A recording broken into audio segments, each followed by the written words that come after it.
بسم الله الرحمن الرحيم. عن زيد بن خالد الجهني رضي الله عنه أن النبي صلى الله عليه وسلم قال: من توضأ فأحسن وضوءه ثم صلى ركعتين لا يسهو فيهما غفر له ما تقدم من ذنبه. حضرت زید بن خالد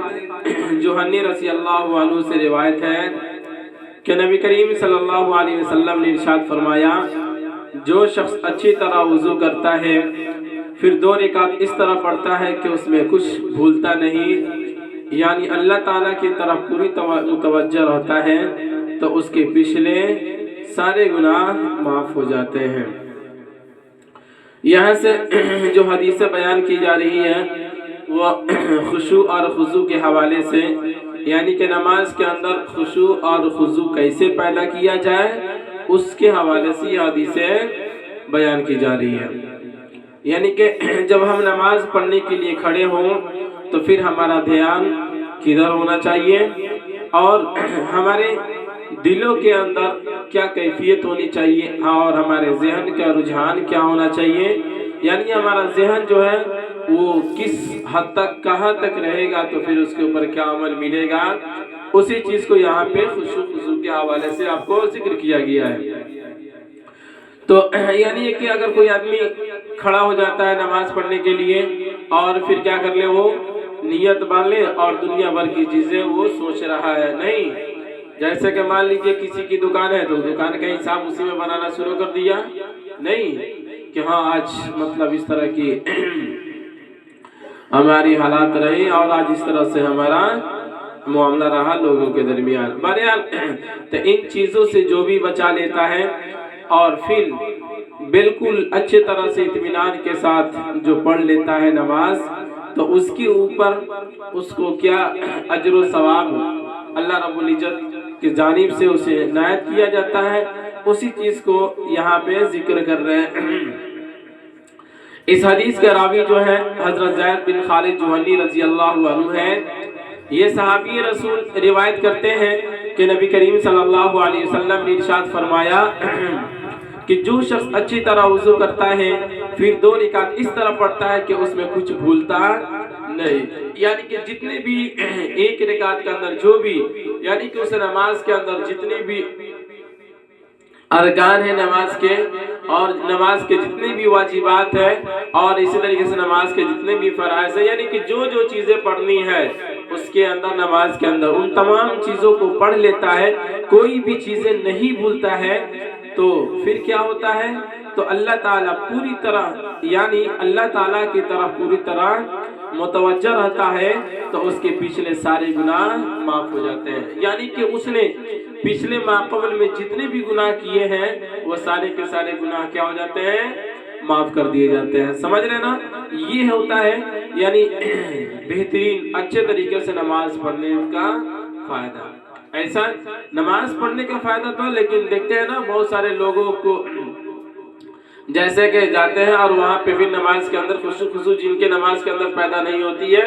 پھر بھائی ان کا معاملہ کچھ اور ہے، وہ اللہ جانے، سمجھ رہے نا۔ لیکن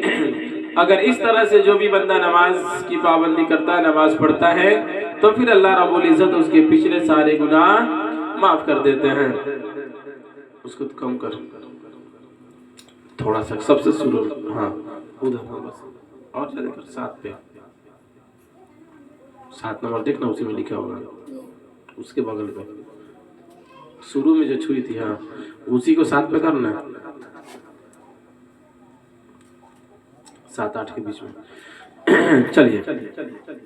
نہیں اور کرو، 8 کے قریب میں چلے جاؤ بس۔ اگلی حدیث بیان کرتے ہیں عن عقبہ بن عامر الجہنی رضی اللہ عنہ عن النبی صلی اللہ علیہ وسلم قال: ما من مسلم يتوضأ فيسبغ الوضوء ثم يقوم في صلاته فيعلم ما يقول إلا انفتل كيوم ولدته أمه من الخطايا ليس عليه ذنب۔ حضرت عقبہ بن عامر جوہنی رضی اللہ عنہ نبی کریم صلی اللہ علیہ وسلم کا ارشاد نقل کرتے ہیں کہ جو مسلمان بھی کامل وضو کرتا ہے پھر اپنی نماز میں اس طرح دھیان سے کھڑا رہتا ہے کہ اسے معلوم ہو کہ وہ کیا پڑھ رہا ہے، تو نماز سے اس حال میں فارغ ہوتا ہے کہ اس پر کوئی گناہ نہیں ہوتا ہے، جیسے اس دن تھا جس دن اس کو اس کی ماں نے جنا تھا۔ یہاں بھی اسی چیز کو ذکر کیا گیا ہے کہ جو بھی مسلمان کامل وضو بناتا ہے، اچھی طرح سے وضو بنا لیتا ہے اور پھر وہ اپنے اچھی طریقے سے دھیان لگا کر وہ نماز پڑھ لیتا ہے، تو وہ گناہوں سے اس طرح سے پاک ہو جاتا ہے جس طرح سے ایک معصوم بچہ جس دن اس کی ولادت ہوتی ہے اس معصوم بچے کی اوپر کوئی بھی گناہ نہیں ہوتا ہے، اسی طریقے سے یہ بھی بندہ کیا ہو جاتا ہے، وہ پاک ہو جاتا ہے، یعنی گناہوں سے بالکل وہ پاک و صاف ہو جاتا ہے۔ سمجھ رہے نا؟ اسی چیز کو یہاں پہ بھی ذکر کیا گیا۔ اس حدیث کا راوی جو ہے حضرت عقبہ بن عامر جوہنی رضی اللہ عنہ صحابی رسول ہیں، روایت کرتے ہیں نبی پاک صلی اللہ علیہ وسلم کا ارشاد نقل کرتے ہوئے بیان کرتے ہیں کہ جو مسلمان بھی کامل وضو کرتا ہے پھر اپنی نماز میں اس طرح دھیان سے کھڑا ہوتا ہے کہ اسے معلوم ہوا کہ وہ کیا پڑھ رہا ہے۔ اب ایسا نہیں کہ آپ مطلب رٹ تو لیے جیسے کہ الحمدللہ سے لے کر غیر المغضوب علیہم ولا الضالین تک رٹ لیے یا اور بھی سورت وغیرہ رکھ لیے ہیں اور پڑھے جا رہے ہیں اور آپ کو پتہ بھی نہیں چلا کہ ہم کون سی سورت پڑھ رہے ہیں، ٹھیک ہے نا؟ پتہ بھی نہیں چلا کہ ہم کون سی سورت پڑھے ہیں آج اپنی نماز میں،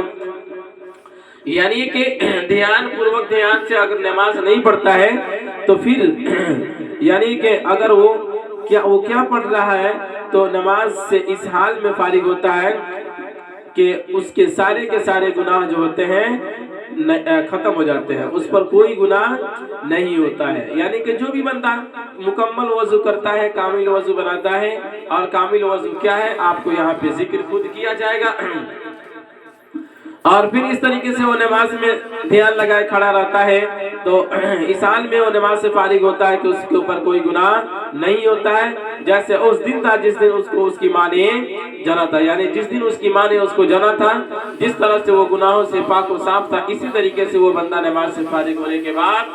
گناہوں سے پاک ہو جاتا ہے۔ سمجھ رہے نا؟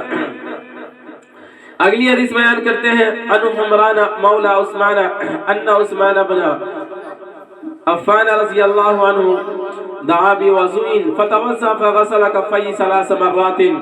ثم مغمز واستنشر ثم غسل وجهه 3 مرات ثم غسل يده اليمنى إلى المرفق 3 مرات ثم غسل يده اليسرى مثل ذلك ثم مسح برأسه ثم غسل رجله اليمنى إلى الكعبين 3 مرات ثم غسل اليسرى مثل ذلك ثم قال رأيت رسول الله صلى الله عليه وسلم توضأ نحو وضوئي هذا ثم قال رسول الله صلى الله عليه وسلم من توضأ نحو وضوئي هذا ثم قام فركع ركعتين لا يحدث فيهما نفسه غفر له ما تقدم من ذنبه قال ابن شهاب وكان علماؤنا يقولون هذا الوضوء أسبغ ما يتوضأ به أحد للصلاة۔ حضرت حمران جو حضرت عثمان رضی اللہ عنہ کے آزاد کردہ غلام ہے، بیان کرتے ہیں کہ حضرت عثمان بن عفان رضی اللہ عنہ نے وضو کے لیے پانی منگوایا اور وضو کرنا شروع کیا۔ پہلے اپنے ہاتھوں کو یعنی گٹوں تک 3 مرتبہ دھویا، پھر کلی کی اور ناک صاف کی، پھر اپنے چہرے کو 3 مرتبہ دھویا، پھر دائیں ہاتھ کو کہنی تک 3 مرتبہ دھویا، پھر بائیں ہاتھ کو بھی اسی طرح 3 مرتبہ دھویا، پھر سر کا مسح کیا، پھر دائیں پیر کو ٹخنوں تک 3 مرتبہ دھویا، پھر بائیں پیر کو بھی اسی طرح 3 مرتبہ دھویا، پھر فرمایا جس طرح میں نے وضو کیا ہے اسی طرح میں نے رسول اللہ صلی اللہ علیہ وسلم کو وضو کرتے دیکھا ہے۔ وضو کرنے کے بعد رسول اللہ صلی اللہ علیہ وسلم نے ارشاد فرمایا تھا جو شخص میرے اس طریقے کے مطابق وضو کرتا ہے پھر 2 رکعت نماز اس طرح پڑھتا ہے کہ دل میں کسی چیز کا خیال نہیں لاتا تو اس کے پچھلے تمام گناہ معاف کر دیے جاتے ہیں۔ حضرت ابن شہاب رحمۃ اللہ علیہ نے فرمایا ہمارے علماء فرماتے ہیں کہ یہ نماز کے لیے قابل ترین وضو ہے۔